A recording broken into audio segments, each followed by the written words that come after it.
Okay, we're back in the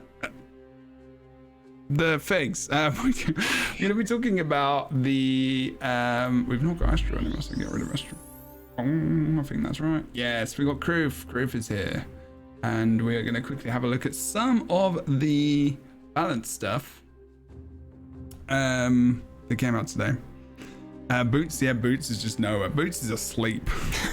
Boots went off to space. Boots is so obsessed with space that just literally went, you know, what's his name? Tesla? Mr. Tesla? Just called and said, yeah, you know. Tesla. Yeah, I don't know. I'm just going to call him Tesla now.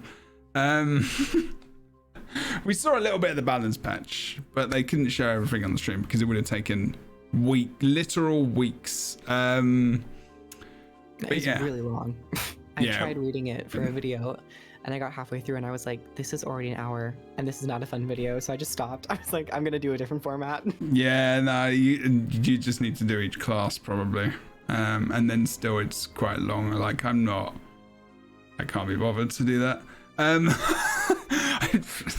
just like, it's not like I just don't have the time anymore to go through the whole thing. So I'm just going to look at some stuff which I think we were in the play streams and the post streams where we were like thinking, oh, this is something that needs to be looked at now. Elementalist specifically, Catalyst. So if you just logged onto YouTube or you're on Twitter or Twitch or whatever, wherever the hell you're watching or listening to this, this is the balance update for the elite specializations, which are coming out with the beta 4. Which is on the 30th of November, and is going to be with us until Saturday as per usual. I guess it's Saturday. And there were some significant changes. Elementalist got some changes, big changes. I feel like Untamed got some, but it didn't sound like they were like really that.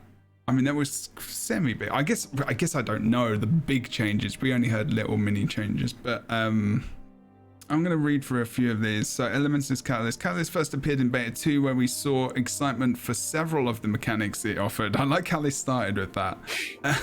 Because I was like, what is the excitement? Can someone tell me, please? But your feedback also pointed us to a lot of areas which we could improve it. I'm loving the wording here. Very good.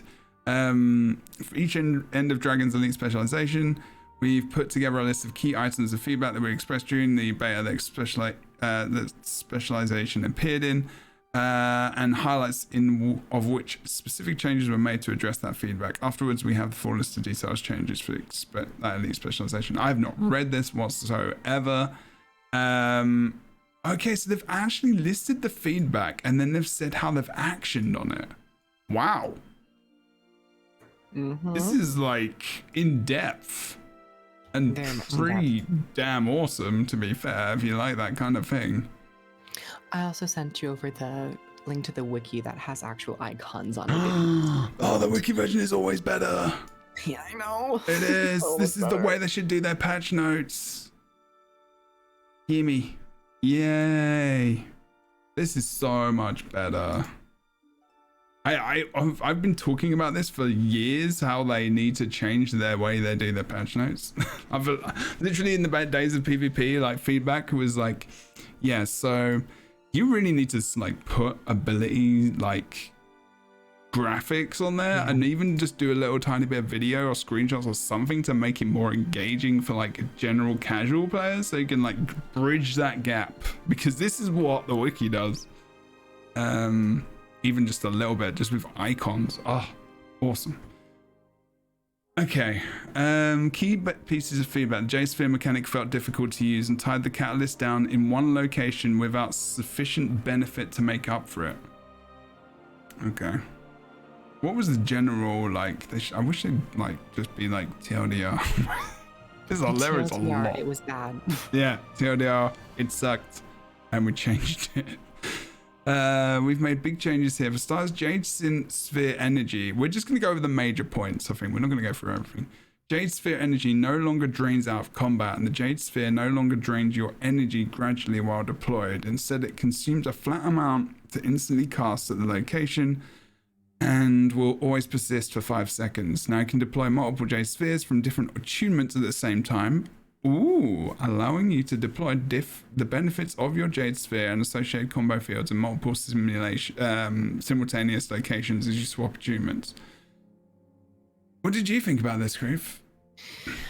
I thought that there were so many ways and directions it can go in when changing the Jade Spheres, and with all the feedback that they got, I thought that this was, in ways it took away some of the interesting concept with the energy management and building energy, but I also thought it was, the energy system was already kind of not needed for Elementalist. Yeah. So I think it's what they've changed is really a safe route to go down in terms of each attunement has their own Jade Sphere that they can deploy. It's no longer you pop down one and then switch attunements depending on your situation.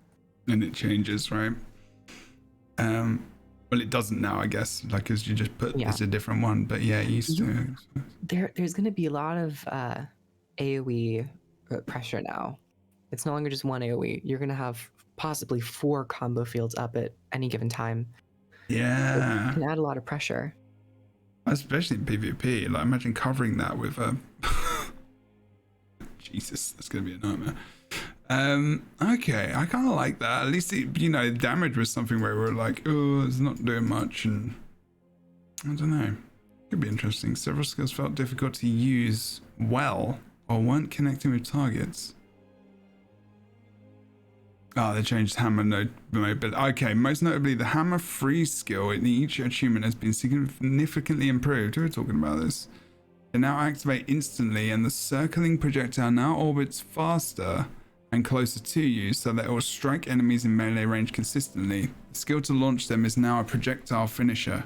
Oh, and a lower cooldown, so that you can use it to combo with the fields from the Jade Sphere. Nice. So it has an actual use with it, and it's going to be a projectile. Much better. Do you like that? I do. I think it was a smart change. Sorry, it was It's okay. It's something that I knew when they first showcased the hammer third skill, when the area of the actual effect was wider than in melee range, so you wouldn't actually strike any enemies even if you were in melee range. And people don't generally like that. We saw it on the Jalis hammers back on Beta Revenant, and then they brought them closer in. So same thing happens here. I kind of like the idea of having you cover multiple areas of radius, and that you're not always going to get an damaging effect out of it. But I think overall it'll bring the damage up. It'll make it just easier to play too, because you don't have to think about that other range fact with the orbs orbiting you. And at least they're connecting the Jade Sphere more to the actual weapon and the mechanic, right? The finisher, adding that projectile finishers was honestly like the best thing. I was like, oh, now we can start to see it kind of come together a little bit more. It's such a tiny thing to add to change it up completely. Now it's like, you kind of feel like a little bit excited for this. Okay, so professional mechanic, the functionality of Jade Sphere has been adjusted. Each achievement now has a separate version of the skill. Okay, they're just talking about the full list of changes. Yeah, I'm not going to go through that. Why did they start with Catalyst and Engineer first? Interesting. Okay. Alphabetical? Maybe, I guess so. One thing to note was the augment skills on the utilities. They were extremely weak in the beta, and they have had those additional effects baked into it baseline. So the augments will be much stronger. Okay, so utilities. So this skill now cleanses conditions. Casting this in range of your water sphere will now reduce its cooldown. Wait, did it cleanse before? It would only cleanse if you cast it in a water field. So now you get the cleanse baseline, and now with all the utility skills, if you use them in the sphere, the augment effect is that the cooldown is significantly reduced or something. That's better. Yeah. Because otherwise they were crap. We were just literally bad. Because you have to think way too much about that. You just use something else. You just use a straight up condition removal. Why would you even use it? Yeah. Okay, so invigorating air, the skill now grants super speed. So I guess that it granted super speed when it was in the field, and the same for everything. So now Garrett gives barrier. So this is just like smack bang. Give me the ability. Give me the things. Always apply chill. Grant unblockable 6. Okay. Oh wait a minute. What was the? Oh, what did they change about the? Have they got more specific? They did change it a little bit. So this one was more of a unique change. It used to function, you'd pop it and each strike you dealt would reduce your weapon cooldowns by 1 second. Now you pop this and your weapon skills are just automatically reduced. So it's an on-demand skill recharge button. That's not alacrity or something that you have to continually proc. Okay, all right. Let me read this as well. I'm a little tiny bit confused. So instead of reducing recharge of all your weapon skills when striking an enemy. Oh, right. Yeah. Sorry. No. Yeah. You explained that really well. Oh wow. Okay. Yeah, that's much better. Yeah. Totally. I don't know what else to say really. Cool. Increased posture. Okay, I'm good with that. They look like good changes. Cool. Lit. Yeah, lit, as the kids say. Sorry. It's probably more, anyway, you said lit. I'm gonna shut up. Engineer Mechanist. Jebro free. They said they toned down the damage on the mech, and I was like ultimately sad when they said this, but then they reduced the cooldown from 100 seconds to 50 seconds, which means it's gonna be even less if you tray it. And it's like, I think there was a tray for that, but yeah, the pet controls, cool. So they're adding the pet controls back, like Core Ranger. Yeah, attack my target, come back, etc, etc. F1, F2, F3 can feel unreliable as the mech often cues from behind something. Right, yeah, that's it. The queue order of abilities was a bit messed up, so they removed Rocket Punch, and they added. No, they removed a Rocket thingy punch, and what did they do with Jade Siphon? They removed Jade Siphon and added Rocket Punch on the mace. That's right, on the mace free skill with the CC. Okay, that is cool. One question that was in chat, or if I'm not sure who had that question, was what happens if you don't have a mace and you have a pistol? You never get to use that skill. I mean, I guess. Or is it just third skill? No, it's just mace. It seems weird. It's very specific. It is. It's never really happened to where one particular weapon will interact with the profession mechanic. But I do think it adds a little extra desire to use the mace. It feels like an intrinsic part of that build now. Yeah. Because like you're losing a whole ability, and in every mode, that is an important ability to have. Well, other than open world, maybe, I guess, depending on if you encounter break bars. But like, you know, CC and raids and fractals and strikes, and then you've got PvP. CC is king, especially since they you know, reduced stability by so much. And world v world, obviously, as well, PvP. So it's like, yeah, I didn't really use it without, other than condition builds. It would be nice if you could turn that into something else, maybe. I don't know. I feel like that's going to be something which is, I kind of like it, but also not. I don't know. They changed much else. Too much power. They reduced that. Instead of, because they got rid of Jade Siphon, what if you're using a pistol and your pistol 3 forces your mech to use Jade Siphon, and just allocate that to the other weapon, the other main hand? Yeah. That would bring some more variety in gameplay too. Yeah, exactly. Like depending on which weapon you have, absolutely. Like and then they could do it with the weapons that are in the game. So they could do it for rifle, and they could do it for pistol, and just maybe add a rifle, add an ability in for rifle instead of having the punch, or just add the punch, whatever. Or the siphon. Like, yeah, that's actually a really, really good idea. I like it. Oh. Boons on the mech are an immense amount of potential power, but it's difficult to reliably get boons on when playing in a group. Specific changes. The full list of changes can be found below, but a key highlight in the mech is that the mech now also inherits signet passive bonuses where appropriate.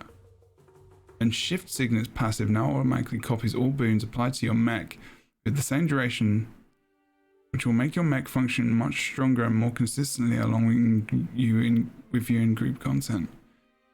What? The mech no longer inherits a percentage of the attributes on its master that are caused by might. In other words, it only benefits from might on itself, not from might on you. Okay, that makes sense because it sounded like it was sharing the might. I didn't actually know that. Oh yeah, the penalty cooldowns that reduces it from 100 seconds to 50. That's cool. Do you like that? Or was that? I do. I Okay. think 100 was maybe a little too excessive.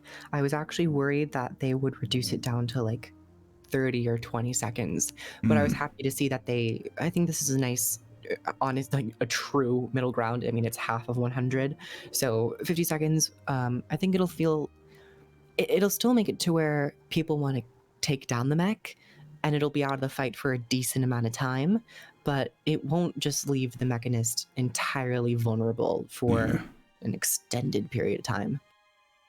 Oh, they've added something else as well. There's other aspects to this too, though, which we wanted to address by adding tools to make it harder for the mech to suddenly die in the first place.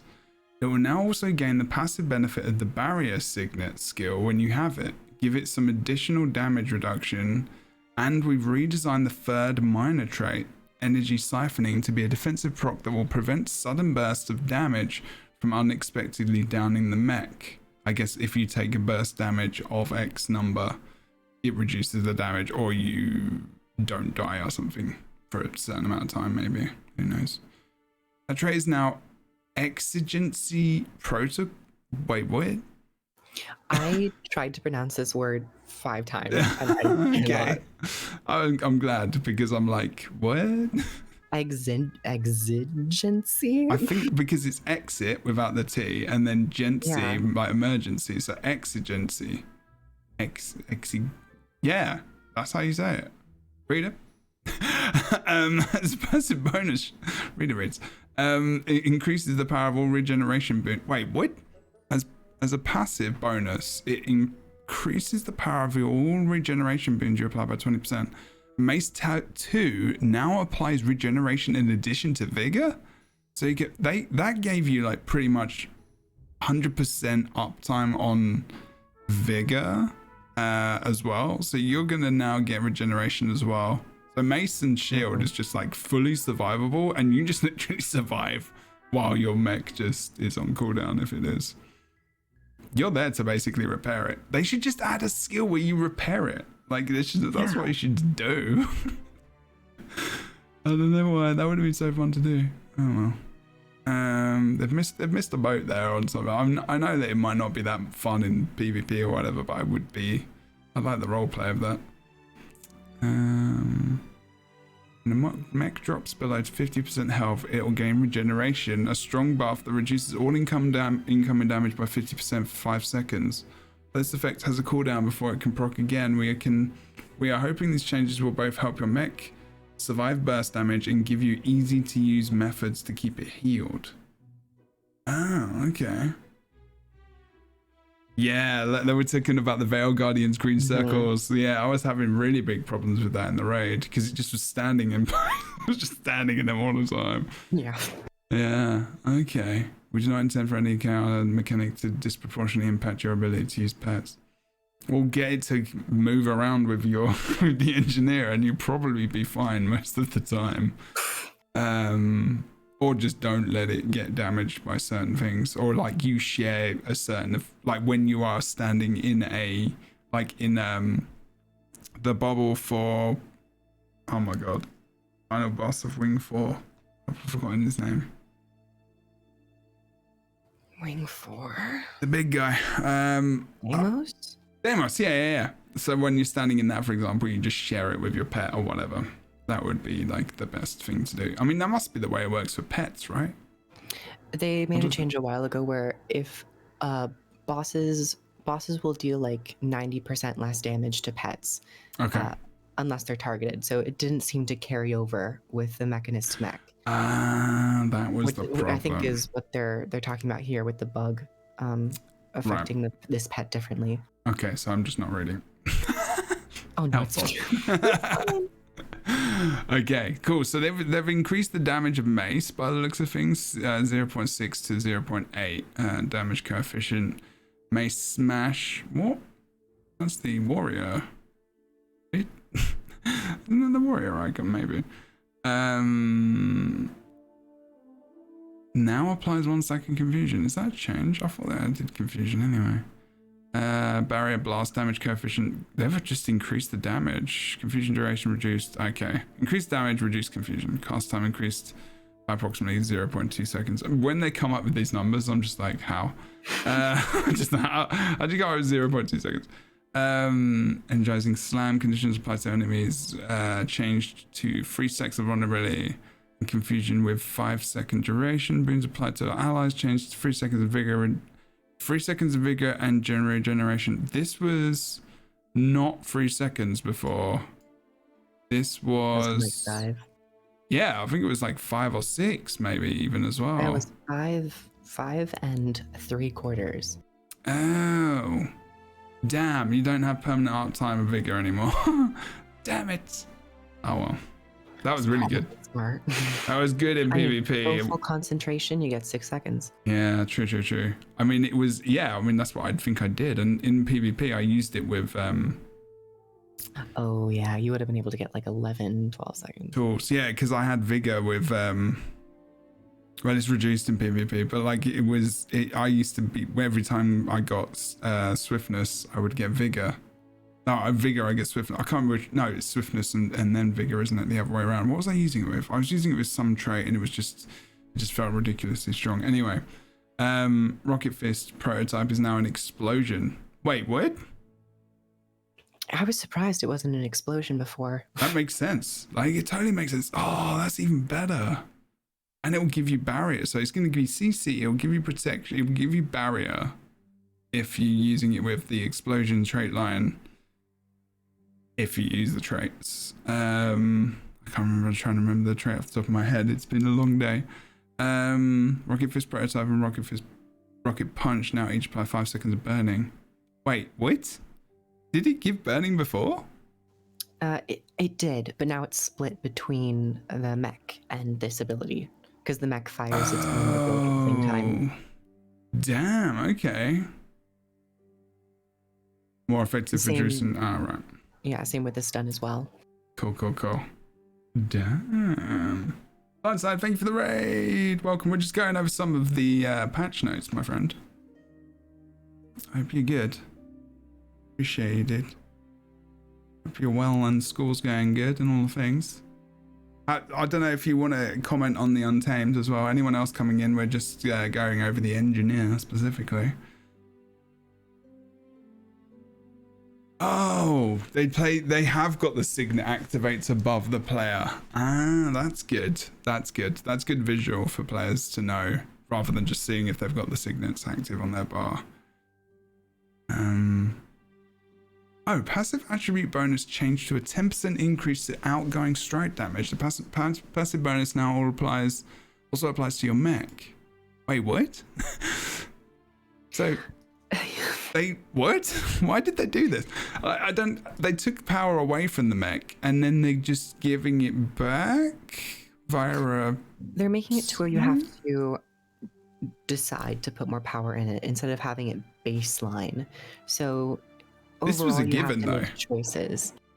This was a given. If you're going to go into this build and make a power build, this was like, you know, you kind of should use this.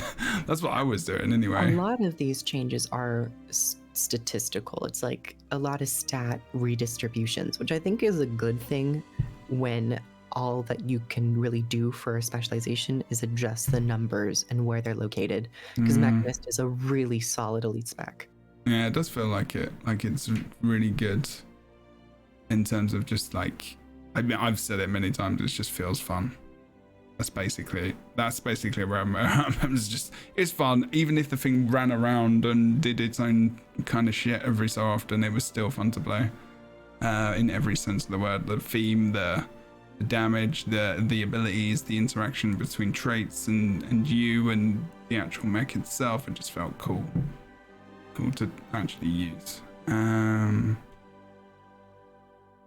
Passive bonus now applies to your mech. Okay.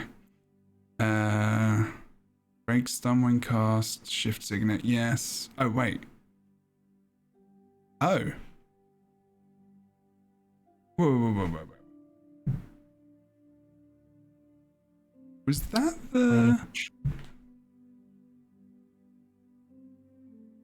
Shift signet is the port, right?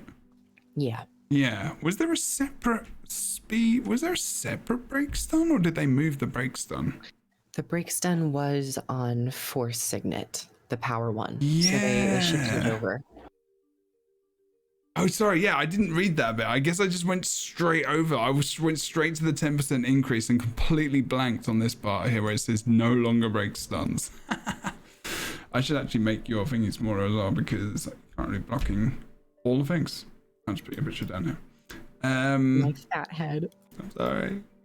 But yeah, that makes sense because this was like, because in PvP I was like, I've got a condition build, but I have to use Force Signet as well because I want to break stun, and it should have been on Shift Signet. That was the like direct feedback that I gave. So that's actually really good. That makes so much sense. Break stun and move. Wait, what?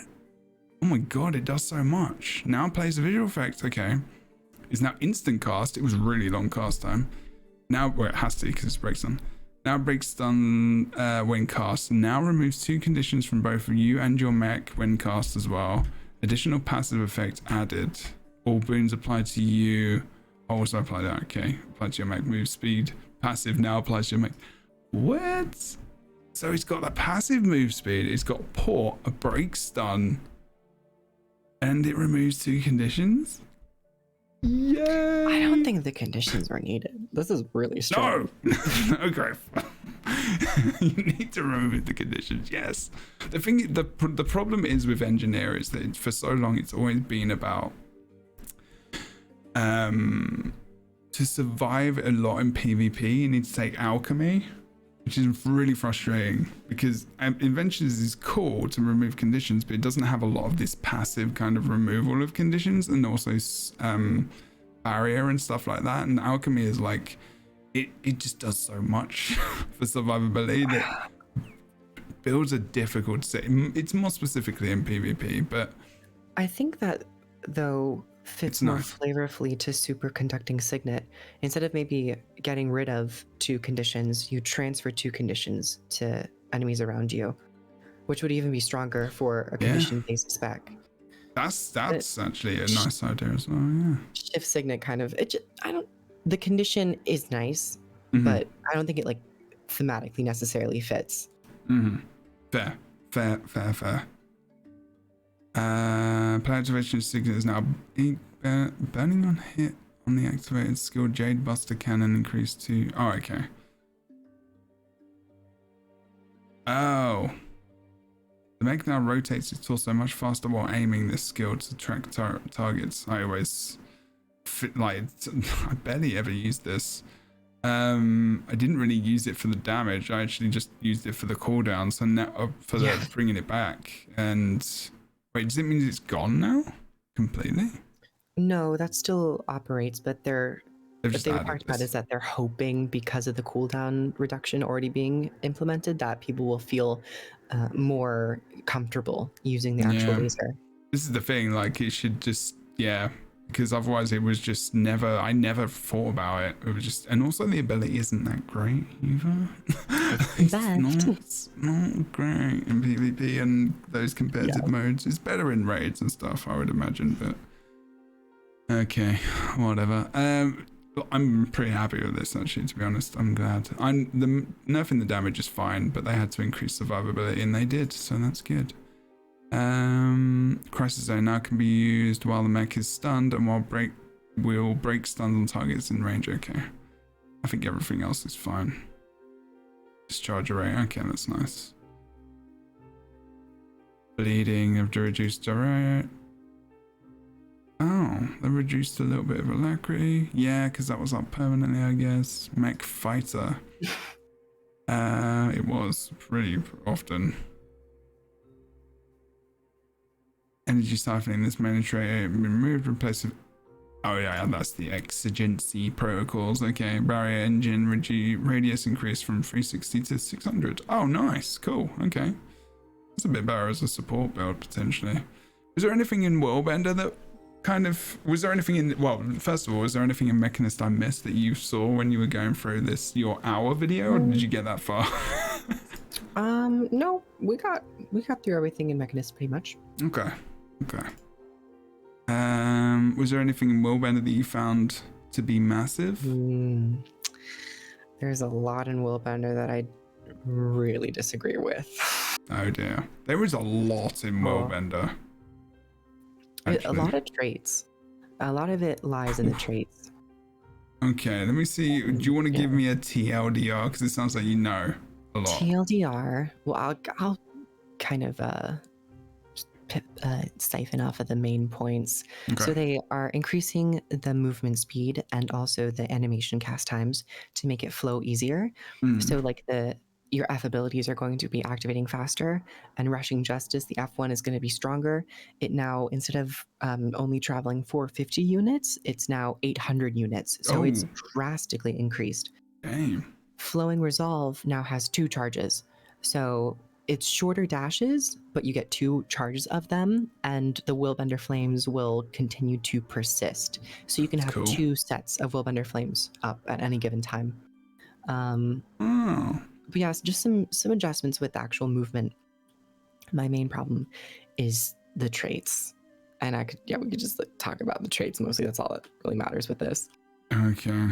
So Boon Pact, Power for Power, and Conceited Curate, those were the 3 adepts that were your trade-offs, where you would gain like 50% concentration, but you can't apply boons on a longer duration to allies. Power for Power, you gain power, but you have reduced toughness. Conceited Curate, you have more healing power, but you can't heal allies as effectively. Right. I loved those. I thought they were really They've completely changed it. Defining. They changed it around. So they've made it just more. What I feel like they've done, and I feel like a lot of the complaints have been about, is like that there've been some things where everyone is just like, yeah, we kind of agree with each other here. This is the thing which is just blatantly obvious. And then there's another point where it's like, I think the intricacies and potentially the higher skill cap is taken out of a lot of this at the moment. It looks like, is that what the feeling is? With Buildcraft in particular. Yes. And having the idea that like now I am fundamentally changing my mindset when playing this build. Maybe I make a build where I can keep a permanent alacrity or might on myself, but I can't do that for allies. Or I am really, really strong, but I am also weaker and I take more damage. Or I'm able to sustain myself as a bruiser with the healing, but I just can't heal allies. And I thought that like Guardian missed that, particularly with Firebrand doing everything. I liked that they were going down this road of like, you have to specialize into something. Yeah, I like it. These adepts, at least with the adept traits.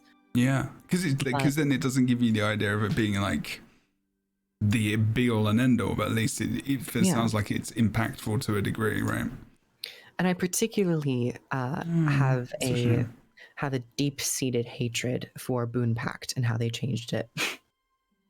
Okay, so this trait has been reworked and renamed Searing Pact and will now provide condition damage. Oh, because they said that because people complained that there wasn't much of a condition variant of the build. Because was it the only, or the elite spec, was it one of the only elite specs that didn't really have a condition line, or like a really obvious condition line maybe? Well, Dragon Hunter doesn't have a condition line. Yeah. Firebrand has extremely powerful, well, passively, if you take virtues, you can get a lot of procs off of your traps. Yeah.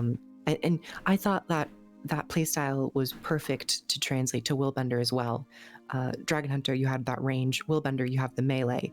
And while the spec doesn't obviously provide condition damage, you can, with a higher level of understanding, you can take virtue traits that allow you to get fast strikes and apply that burning.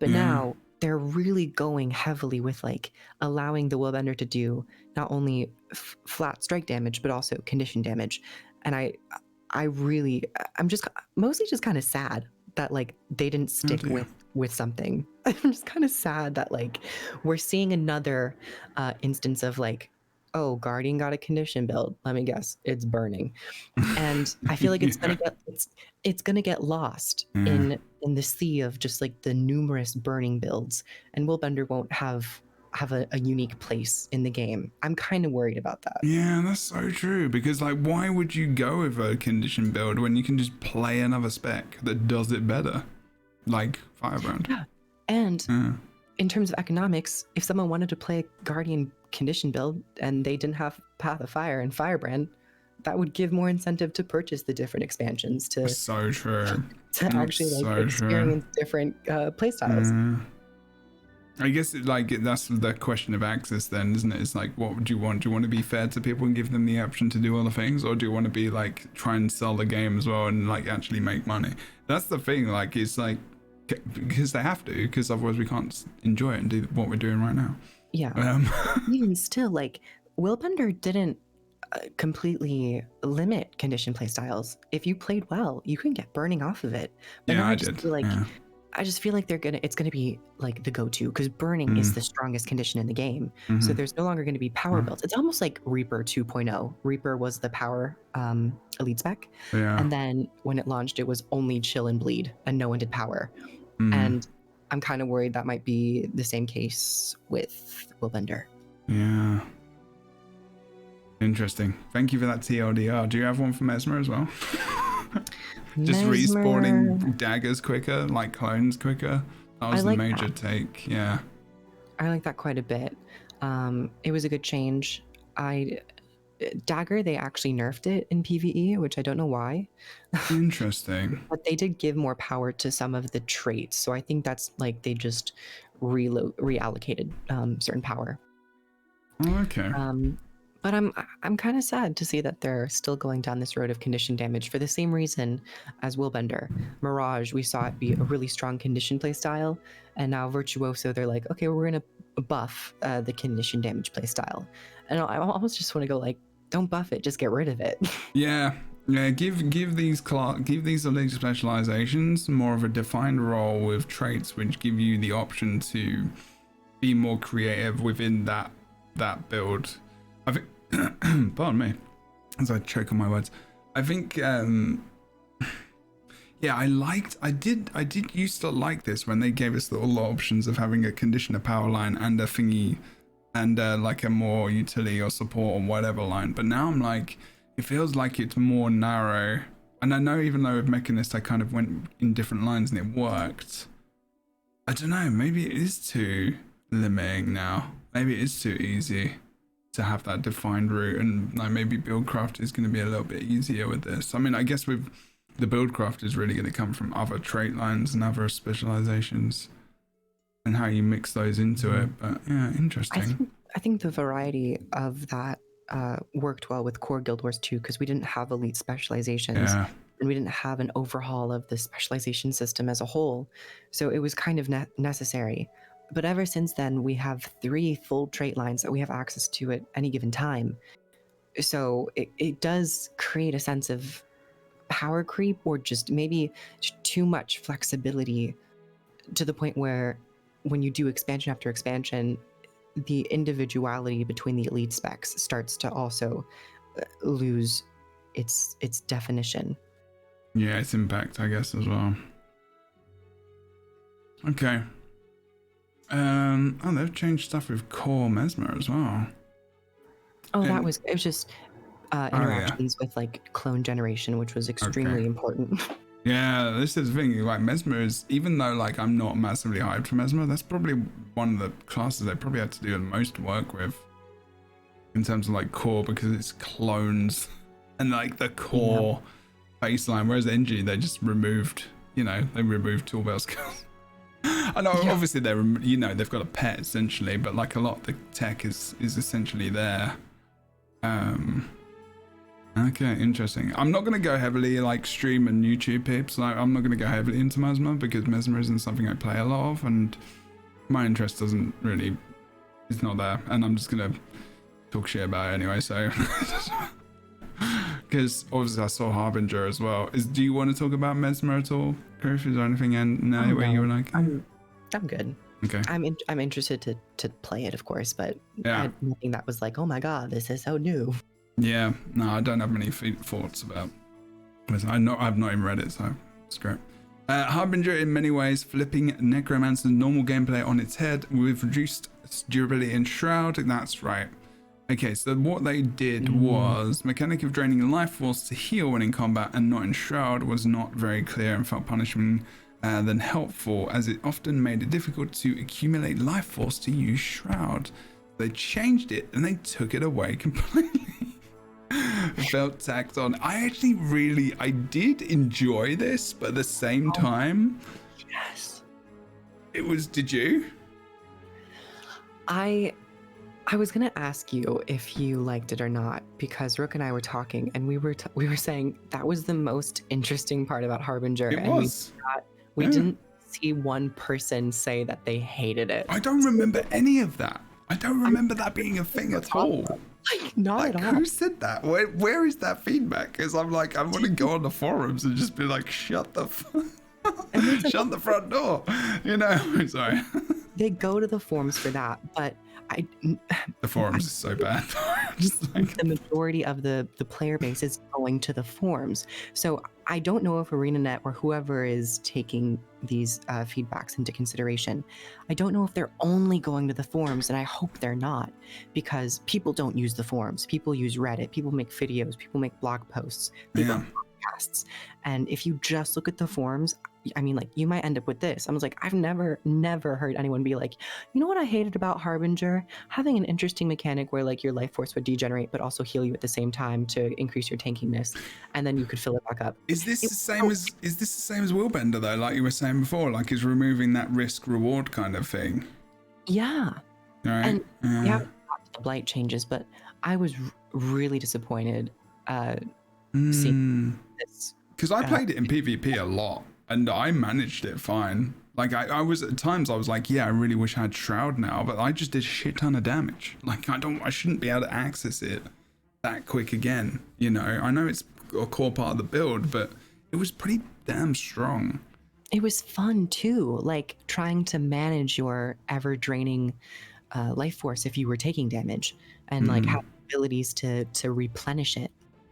I mean, Scuttles, like he's saying in the chat, found it hard to generate life force without taking traits or the signet. Is that like I mean, then it forces you to do that kind of stuff if you want to be in the Shroud more, and it should take away from something else, which is kind of what the conversation is about, like making it less easy to do the damage and to make it more of a risk versus reward thing. In PvP, it felt like, you know, it felt okay. I remember having really, really fun engagements with people because of that very reason, because we both had those decisions to make and we had to disengage, re-engage, and I remember having the 2v2, which was awesome on Kylo, Fofire, which was really, really fun. And to just comment on what you've said, Scuttles, I have applied that same statement to every single Necromancer build that I've played.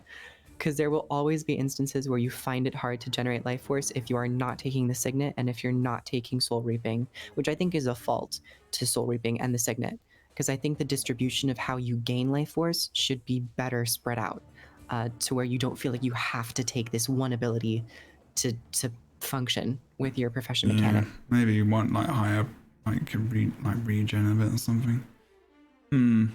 Okay. Let's have a look and see where else we are here. We are cutting the element out entirely. Okay, reduce the max health by blah, whatever. Okay, Blight as a new mechanic isn't meeting expectations. It should interact in some way with your skills. Yes. We've created a new mechanic called Blight Threshold. Okay, skills with this mechanic will, if you are above a certain amount of Blight stacks, when you activate them, remove that amount of Blight from you, but gain additional damage and effectiveness. Wait, what? Okay. Skills. If you're above a certain amount of blight stacks when you activate them. Wait, which skills? F Shroud 3, Just 4, shrouds. and Oh, all your elixirs. I'm just not even like reading the rest of the thing. I was like, that should have been round the other way. She should have said it differently. This mechanic will, be seen on Shroud 3, 4 and your elixir skills. This relates to the. But I thought, wait, didn't using elixirs increase your blight? It will still give you blight, but if you use them above a certain threshold, they will remove blight. Sounds confusing. We're switching the tables. How do you feel about that? But yeah, it's doing the opposite of what it did in the... We're like, wait. Okay, we're creating a mechanic called Blight Threshold. Skills with this mechanic. If you are above a certain amount of blight stacks, okay, so if you go into Shroud, you can use Shroud skill 3 and 4. If you're on high blight, remove blight and do more damage. So you're using the blight to do, which is kind of what we were talking about, didn't we? We said it was a shame you can use your blight to focus out damage to your enemies. And I'm keep thinking about like what blight was again. I'm trying to remember what blight did, and it reduced health, right? And reduced your overall health. It reduced your numerical HP pool. Yeah, you wouldn't lose percentage. You would just get a lower vitality stat. Yeah. Okay. I, if I may, like that they are putting attention to blight threshold. I don't like that it removes blight. Once again, making Harbinger easier. Making blight a little less of it. I mean, they already reduced the amount that it reduces from 2% down to 1.5%. So your baseline not going to worry about blight as much. But now you're also having the ability to actively remove it. And I think having one skill, like your healing skill, remove blight is interesting. But I don't think every utility skill should. I think like the condition removal one maybe could. And like the defensive ones, but not like the offensive ones. I think the offensive ones should increase it more and just give you more power. And then the defensive ones remove it more. Elixirs are boring. That was what your statement was. I remember that. I was like, oh, it's cool. And then I think you kind of persuaded me in the end. Press button, get boon isn't enough for base version of the skill. I swear you said that. I swear you said that exact line. Specific changes made in response to this feedback. We've redesigned the core behavior of elixir skills. They still give you boons when you activate them, but they will do more by default. Key changes apply on all of them. Oh, okay. All of them are ground based. Okay. You will throw an elixir bottle at the targeted location where it can affect up to 5 enemy targets in a circle of size of 240. All elixir skills still grant you boons when you activate them, but now also cause damage and apply conditions to enemies in the target area. So like you could, I guess, so that gives you the choice of wanting to hold it until you maybe are in a fight as well. And I like that decision making. That's cool. If you're standing in the impact area of your own thrown elixir, you will gain more blight back than the blight threshold can consume. Okay. Right, I get you.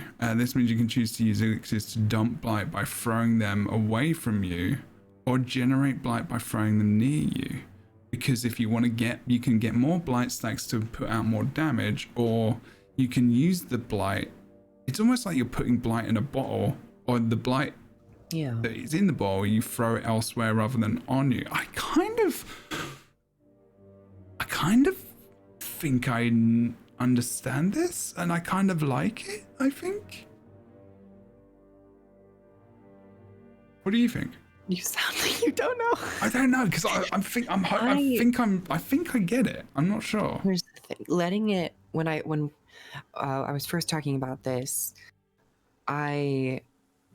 I was very staunchly like I didn't like the change, but I can at least respect it more so now, like letting it simmer. I still don't know if I love the change that every elixir skill baseline is now ground targeted, as it changes the mentality of the Harbinger entirely. No longer do you use it as a button to give yourself boons automatically. You now have to, the player has to now like have aim, have an understanding of travel time, and is it a projectile? Will it get knocked back? Who knows? But Yeah, I don't know if that's I true. love that baseline it does this. I think if there was a trait that, like one of the middle trait lines for the elixirs, if that instead allowed you to ground target them, because I think having it baseline is, Or maybe with the shared one, like the shared one is yeah. targeted instead. I think that it should have been the shared one. I would not have made them all baseline ground targeted, but I like the idea heal. that, yeah, especially the heal. That I seems like, a bit dodgy. yeah, I like that we can now throw away blight. So that's cool. That's cool, yeah. I also feel like the size is maybe a bit too big. It's 240 for just, that was a little big, particularly with the elite. I think 240 is probably going to work for a majority of the player base in Guild Wars 2. I think that's probably where we're going with that one, which is fine. I'm wondering about the damage. I mean, I guess I'm going to see the elixirs in a second, so I'm going to actually be able to see that. Yeah, I'm undecided. I actually kind of like it, I think. If you use the trait Twisted Medicine, which causes your elixirs to also apply boons to allies, the ally boons are now granted in the impact area of the elixir. Okay, it's a self-generated, right? Yeah, of course. So it takes that away. I actually like that because it didn't make any sense. It was just like, you get boons, so we all get boons. Yeah. Okay, so gameplay changes. Reduction to your maximum health per stack of blight has been reduced 2.5 to 1.5. Oh, sorry, 2 to 1.5. Harbinger no longer passively drain life force. Yeah, new mechanic, blight threshold. Okay. That's cool. Did this change at all? Or just PvE? Shroud, tainted bolts, damage coefficient. Oh, increased in PvE only. Damn. Duration of torment decreased from 6 to 3 seconds in PvE, and because I think Harbinger was doing a lot of damage, wasn't it? Yeah, a little too much. Yeah, not in PvP though. It's okay. I feel like it was. I don't know when the other elite specializations are in. This is what is going to make it so fun. Okay. Yeah, Vital Draw. Additional work has been done on this skill to make it function consistently and hit targets as expected. Yes, that was an issue I was having very consistently. I thought, okay, I'm glad they put that because I was having big problems. Target controlled by the skill uses stun break, they will become immune to the remainder of the Vital Draw's effect. Oh, that's actually good. That's like diminishing returns in a way. I like that. They should do that with all the skills. I guess they do it with Gravity well, I suppose. Okay. Elixirs. Elixir of Promise. Base healing this skill has been significantly increased in PvE and now applies regeneration to yourself on cast instead of Vigor. Oh, okay. Now ground target, enemies in the impact area will take a damage and be poisoned. I like that that's the opposite of the heal, of regeneration, essentially. That's cool. No longer regenerates life force. Oh, no longer generates life force? Yeah, because now that your life force is not draining, Oh, there's no of real need course. for that. Yeah. Oh, that's a shame. Because that was another reason I used them all the time. If you're in the impact area, gain 10 blight threshold 5, damage and condition damage duration doubled. Whoa. Okay. What the Jebro? Oh. So it'll be 6 stacks for 10 seconds or 6 stacks for 5 seconds? Oh no, both. Shit, okay. That's kind of cool.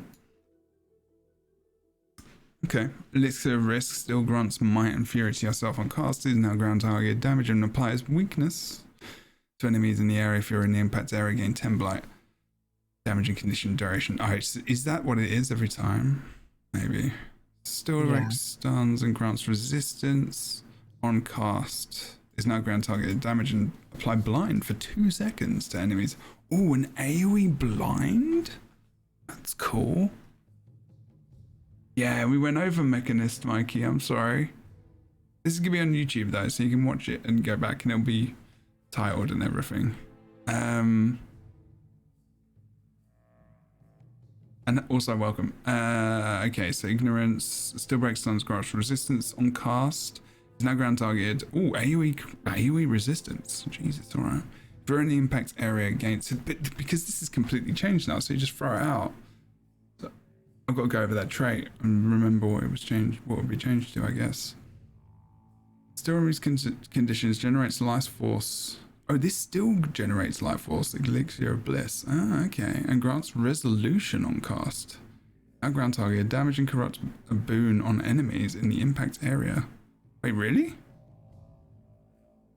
Got boon Really? corrupt? What? Oh, and if you're at the blight threshold of 5, you damage doubled and corrupt 2 boons. That's cool. Damn, this is a lot to remember. I think the blight threshold is too low. I was expecting the blight threshold to be like when you're at like 15 stacks of blight, when you're at like 20 stacks of blight. This is like you use one ability and you'll have 5 blight stacks already. The thing is you're already going to have the blight when you use this, I think. I don't think it but it's so easy to generate it. Go into Shroud, wait like a couple seconds, you get 5 blight. Use 1 elixir, you get 10 blight. Use another, you already have that. True. It's going to be interesting. I feel like there's still going to be a lot of things to be done. Maybe it should just be 10. Yeah, I think it should be 10. Heal should be 5, everything else 10. Elite should be 15 or 20. Maybe they're putting it quite low to test it. Because at least they can maybe it's just easier to be like, yeah, at this point. Okay, Elixir of Anger still grants quickness and swiftness to yourself. Is now grant target damage and cripple. Yep, cool. If you're in impact area, gain 10 blight. Alright, cool. Elixir of Ambition still grants all possible wounds to yourself. And cast is now grant target damage and apply 1 stack of damage condition of every damaging. Wait, what? This is why I think the threshold should be higher for the elite.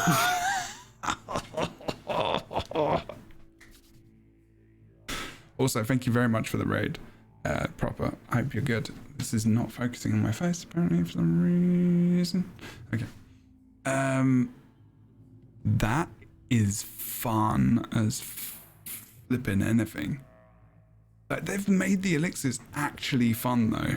Like, I mean, take the blight out of it for now. Like, well, actually no, because that whole idea of managing is very much like Holosmith and Voton Forge. Like, if you are above a certain amount of heat, your abilities change. Well, not change, but they add additional damage, which is really, really good. But, like, you know, obviously with the amount of blight, maybe that's take that out of the equation. Like, think about, because they can change that number. But like the essential mechanic isn't that a lot better though? I think it is. I think it's a lot better.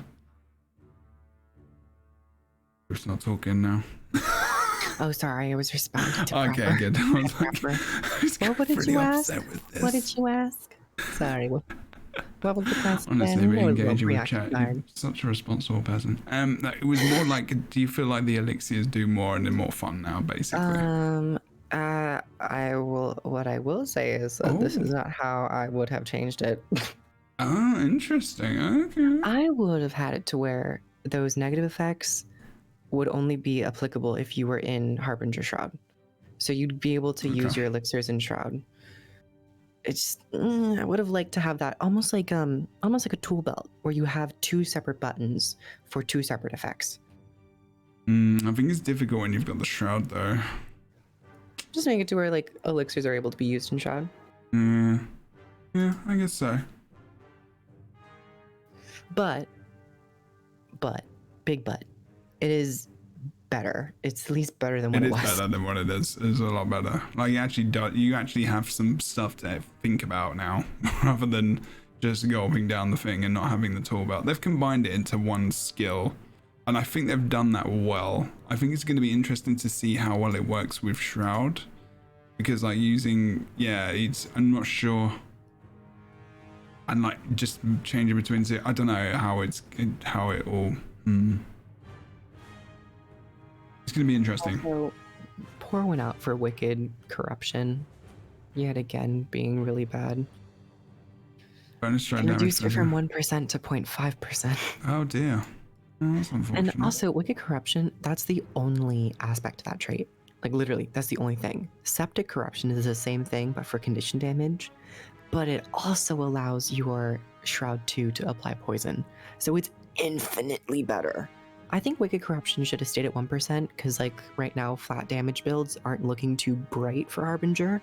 While Septic Corruption should be Yeah, brought no, down it's to all 0.5. about condition damage. Yeah, it's all condition And damage. they were like, it's supposed to be a hybrid. You can go either way. And right now, it's just like they added a bunch of conditions. Yeah, to because the elixirs. condition, you get so much condition damage from the elixirs, because it says you don't damage and condition duration doubled, and the damage is condition damage mostly off of all of these elixirs, isn't it? Mostly. Yeah. Yeah. So like when it says damage, it should just say condition damage. It's just like interesting. I had fixed bugs, so it looks like they've done a lot of that. Okay. Interesting. I think overall I'm okay with this. Yeah. I'm okay too. I think they didn't touch the numbers too much. So it's still going to be really strong.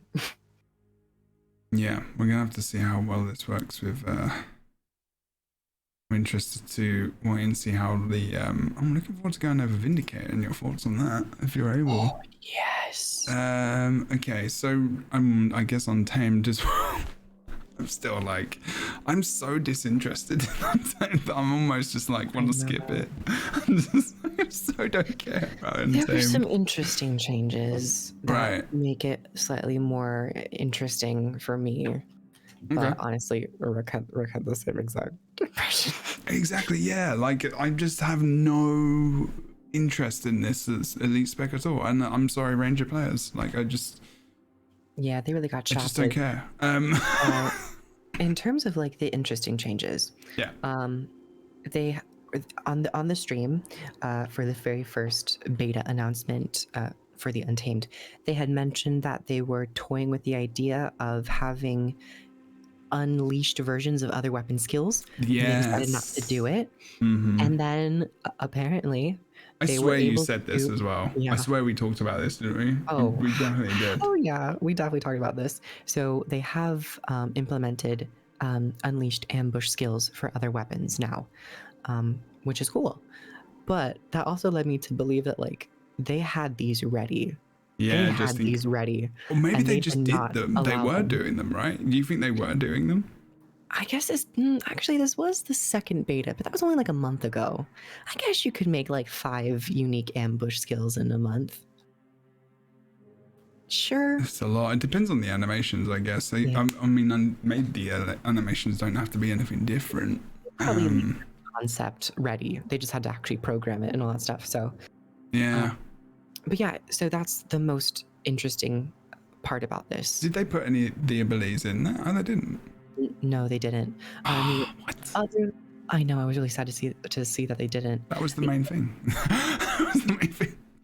The other little change that I think is equally as impactful is that the unleash, its cooldown was 10 seconds. It's now 1 second. Oh. So you can unleash whenever you want. You can swap back and forth whenever. Well, that's good. That should have been a thing. Or at least not 10 seconds. Yeah. Yeah, that's okay. That's better. And it will bring their damage up as well. I think that alone will just bring the damage up, won't it? Probably. Feel more comfortable, like taking the buff and then bringing it to your pet. Yeah. Okay. Hammer. Did the game master change? The secondary skill no longer leaps in place and instead uses an animation that allows players to move freely. Oh, okay, cool. Yeah, that in-play stuff is not Guild Wars 2 gameplay at all. Stop that. Thump unleash thump. This skill now leaps towards your target. Well, I guess they changed that anyway. Increased power coefficient. Yeah, they've increased the damage across the board as well on the weapon skills. That's good.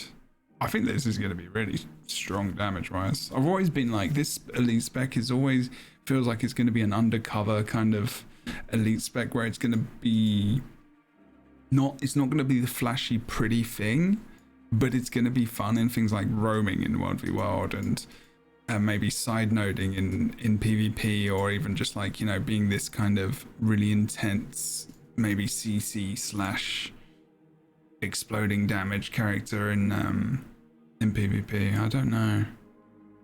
Could be. Interesting. Anyway, I'm done with that. Vindicator. I honestly, YouTube peeps, you know what? By now, you know what I'm like, and even more so in the future, you're literally going to see me cover shit that I want to cover. Like, I'm just bored of trying to do things that other people do. I'm just going to talk about what I want to talk about, because that's my genuine self. So, if you're a ranger, I'll end up, I don't know, go look at Mark Cook or something. I love you really, though. We love seeing your excitement for the Vindicator and Beta 2. We saw a lot of excitement for the addition of Greatsword to Revenant, and oh yeah, this is the Kroof sadness spec I was calling this in my head. I was very sad playing it at first, but maybe no longer. Maybe no longer. So what are the? Because I'm just gonna let you go for it. What were the main things that you are excited about this changes? They did change the dodge, but I could care less. I like the dodge already, so that wasn't my point. Same. My big issue was the alliance, the actual is.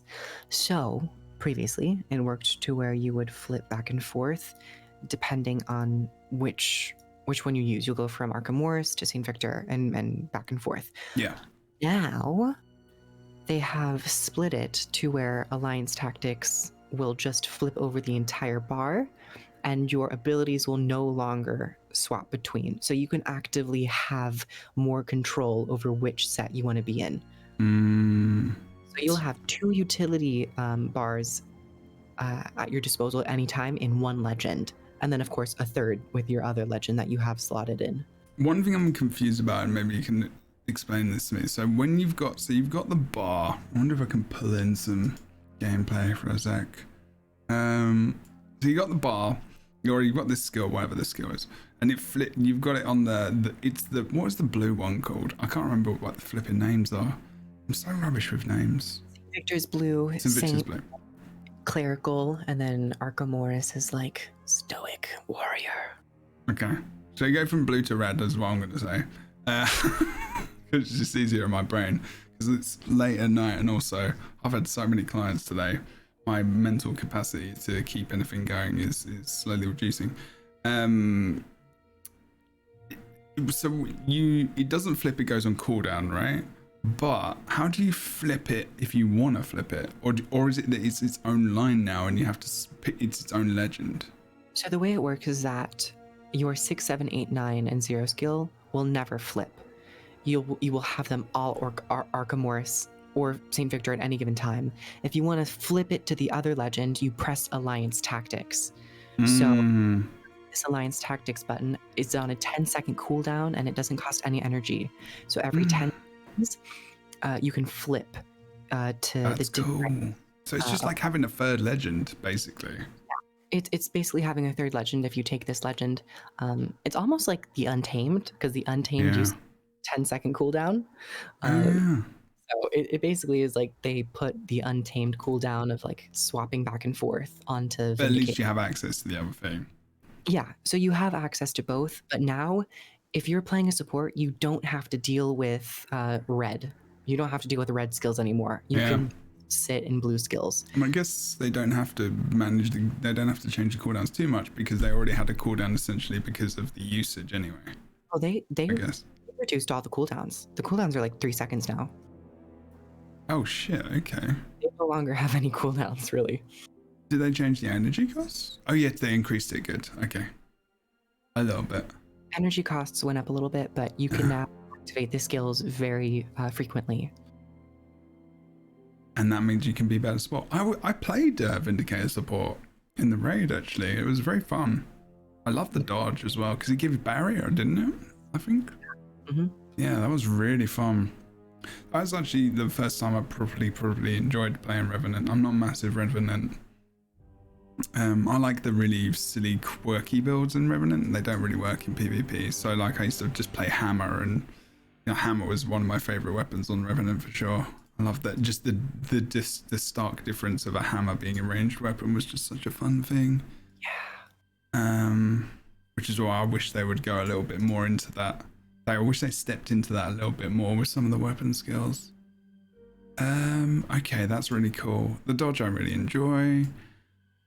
They analyzed the endurance costs and certain traits that give you endurance with a flat number to make it to where like it contributes to all of the endurance pools equally. So it's not like this one works better with that one. This works better with this dodge because it has more endurance or less endurance. Right, okay. And they did change a few things with other with abilities, so looks like there's some increase in damage. They've some abilities you can use in mid-air now. Okay, interesting. Oh, they changed a few of the traits. I'm not going to go into massive detail, but generally, what did they change on Greatsword? So they reduced the aftercast. Oh, okay, they were talking about changing aftercast stuff quite often. Is it just making flow generally? I think that for most classes, the flow was a little bit. I think it was just maybe polish rather than anything. Yeah. Should we go to Specter? Specter? What? We saw a lot of eagerness for the addition of support specialization to feedback for it generated a lot of excellent build craft and discussion. We've begun tuning the Spectre for an appropriate debuff. Oh, sorry, debut. Sorry, debut. End of joke. Consume shadows was causing Shadow Shroud to feel like something you should enter and then immediate exit. I remember them talking about that to get consume shadows. Healing effect as quickly as possible. This diminished the utility and fun of the Shroud skills themselves, as it was a strong reason to never use them. Yeah. Even though I did. I didn't care about that. Maximum potential healing and barrier from consumed shadows will now grow stronger for each second during Shroud, which is better, right? It felt like Shroud was a major part of this spec. It should be. Yeah. Yeah. How are you feeling about these changes? I love Specter, so I didn't really think it needed a lot of changes. Honestly, these are just kind of There's not many. nerfs. They're mostly nerfs to very powerful traits, like the one where you would get all of your Shadow Force and then instantly pop into it and then pop out of it because it would consume all of it to heal everyone. And even if someone was at maximum health, they would apply barrier to it as well. Yeah, that's a bit much. Yeah, they changed it a bit to where you no longer get rewards for instantly popping in and out. It's now the longer you stay in Shroud, the more benefits you get, and you build up this buff. And once you leave, the buff will do the healing and apply barrier. I think that's cool as well, because then when you're in the spec, not in the Spectre's like main spec kind of thing, you can then focus on just solo. And there's this kind of definition between group and solo healing. So like Shroud is the group, and then it's not getting mixed up with leaving Shroud, and the kind of difference between being in Shroud and not. I kind of like that. Okay, I don't mind that too much. I don't like the idea that jumping in and out of the main mechanic of the class is the thing that is the most powerful thing. Okay, that's good then. I don't mind that too much. I didn't get to try it as much because I didn't give it that much of a try because of Mechanist. And then the last couple of days I was like, oh damn, this is actually really good. And you got me on this as well because you were so keen on it. They still need to do some UI adjustments. And CMC actually confirmed a couple interesting internal things. Is that they already have a list of heals that they're looking to make single target. Or at least have the functionality of doing single target stuff. So single target isn't just going to be on Spectre. There is talks, and they have a list going of a future balance patch for single target skills, ally targeting skills. And then what for other classes that already exist? Yeah, like core stuff like Druid or Guardian. See that would be staff, I reckon. That's going to be Druid stuff. We talked about that. We would weren't we? We were saying that it would be cool if Druid staff could select an ally and just instantly heal them with their staff. Or and Guardian staff as well. Why not? Yeah, Guardian staff. Screw that one bit. Water staff heal, and it also opens up a gateway to maybe more logical balance Gateway you seed can- was, oh my god, Spectre is the gateway to single target Yeah. healing. It's the gateway drug. It calls it. Absolutely. Oh no. Yeah, they can then like nerf more strong AoE heals, because honestly healing is so strong because it is AoE. Yeah, and because it's just generally, because they don't have much single target, they just Yeah. buffed it up to mega powers. Yeah. So you can now, hopefully they nerf it down, and then introducing single target heals, that's where more of the powerful heals come into play. Yeah. That would be mega. That would be insanely awesome. And linking and guarding people as well would be more fun. That was one thing that was Yeah. confirmed, that they're at least, they have a list going. And then I think it was mentioned that they are internally, of course, thinking about ways of like changing the UI with single target. And they want to make sure that, like, because they are going in this direction, they want it to be the best that it can. So they didn't say that they are working on UI changes, but they definitely know people are talking about it, and they are talking about it internally.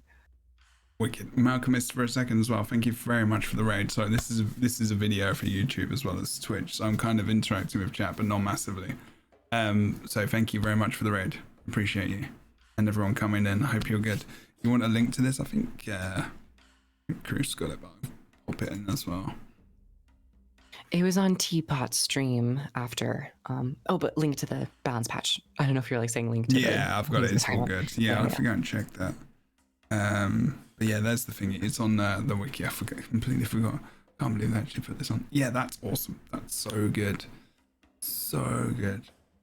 Okay, and then Bladesworn, which again is the spec. I think you were interested in this quite heavily, weren't you? Or was it Boots? I enjoyed it. Yeah, Boots and I enjoyed Bladesworn quite a bit. Yeah. What were the changes here? Just like reducing the cooldowns and stuff to make it a little bit more fun and fluid and quicker? Essentially, you no longer have to wait 5 seconds to charge up your dragon trigger. It's now halved. You only have to wait 2.5 seconds, and it no longer consumes 10 flow. It's been halved, so you'll be able to do more quicker. And I think it's a good balance. I like the idea of having really long wait times and preparing for certain big strikes, but maybe 5 seconds was a little too long. For Guild Wars 2, I felt like for a game like maybe Final Fantasy 14 or like an older MMO, that would have been okay. But for Guild Wars 2, where action combat is king, like, I mean, when I say action combat, I mean, it's still got tap targeting, but like, you know, in terms of movement, really, I guess.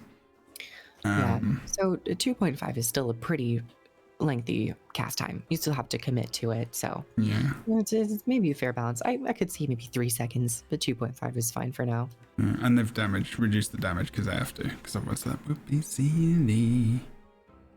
There anyway. Okay. Reduce the movement speed of this skill by 40%. Break step. I'm trying to. Oh, it's now a leap finisher as well. Okay, good. Oh, because it's no longer a projectile finisher. Okay. I did have fun with this, but maybe that's what it was. Maybe that was my disconnect. Because I played it. It was one of the ones I played the most, actually. I was roaming around in PvE. And I had a lot of fun trying to work it out, and because it was just so different.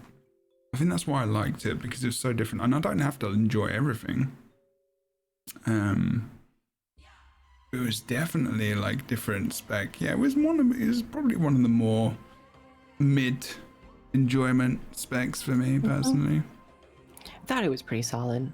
And even in this balance patch, we saw kind of which elite spec was solid. So like Bladesworn was good, Specter was good, Mechanist was good. Like they never had like core fundamental changes. Exactly. It was a lot of just tuning numbers. Yeah, my main thing was just a personal like preference more than it wasn't like a dislike for the skills or anything, because it was just like, it was cool, it was fun, and it felt like it was the most solid, like together, like it was it was ready, I guess, like, you know, in terms of readyment, like definitely Bladesworn's there, Mechanist there, Specter there.